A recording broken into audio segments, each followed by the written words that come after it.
Ráno se šoural tím svým tempem, šoural smrti vstříc.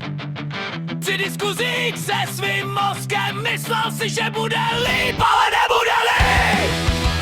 A nikdy nebude líp.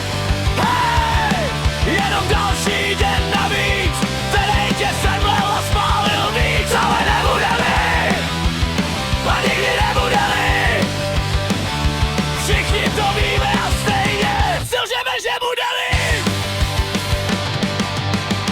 Ale ono velký hovno vždycky přece bude hůř.